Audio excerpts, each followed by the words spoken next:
साहब, यह समय मध्यकाल का है, परिवर्तन का है, यानी कलयुग से सतयुग की ओर। इसमें मुख्य दो धाराएं चलते चलेंगी। एक परिवर्तन की धारा होगी, दूसरी विनाशकारी धारा होगी। विनाशकारी धारा में ऐसे व्यक्ति आपस में लड़ करके खत्म होंगे, यानी महायुद्ध होगा, विश्व युद्ध होगा, या प्रकृति के द्वारा अन्य जो प्राकृतिक आपदाएं होंगी उनके द्वारा कुछ जिनके कर्म फल या कर्म बंधन रहे होंगे वो खत्म होंगे। लेकिन जो परिवर्तन की एक धारा चलेगी जिस तरफ, उस तरफ कलयुग से सतयुग वाले विचारधारा होगी।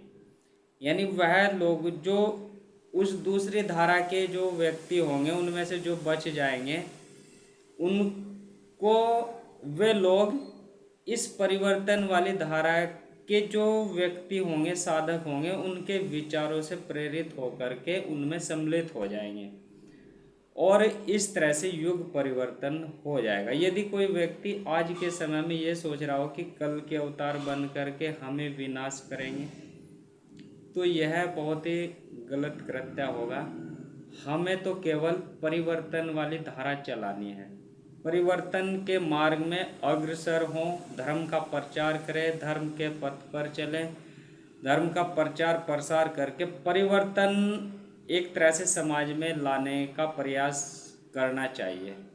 तो आइए इस ओर बढ़े, ध्यान योग करें, परिवर्तन वाली धारा में जुड़िए। जो विखंडनकारी धारा है वह तो अपने आप हो ही जाएगी, लेकिन उसका श्रेय इस वाली धारा के जो मुख्य लीडर होगा, जिसको हम कल के अवतार कहते हैं, उनको ही जाएगा, क्योंकि इनके समय में वह धारा भी चल रही है और इनके समय में यह परिवर्तन की धारा भी चल रही है। तो इस जो मुख्य लीडर है, मुख्य अवतार कह लीजिए या कुछ भी कह लीजिए, इस व्यक्ति को ही सारा श्रेय दिया जाता है, क्योंकि परिवर्तन की धारा का श्रेय भी इनको ही जाएगा और उधर जो विखंडन वाली विचारधारा है उसका भी श्रेय इनको ही जाएगा। तो आइए हम जो है विखंडन या विनाशकारी धारा से हट करके परिवर्तन वाली धारा में जुड़िए और ध्यान योग करें।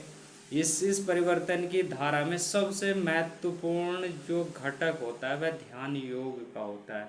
और विनाशकारी या विखंडनकारी धारा से बचने के लिए ही, यानी इस धारा से वही व्यक्ति बच सकता है जिसकी पहुंच ध्यान योग करके त्रिकुटी तक पहुंच रही होगी। तो आइए इस ओर बढ़े, ध्यान योग करें और परिवर्तन वाली धारा में जुड़िए। सतनाम सत्संग।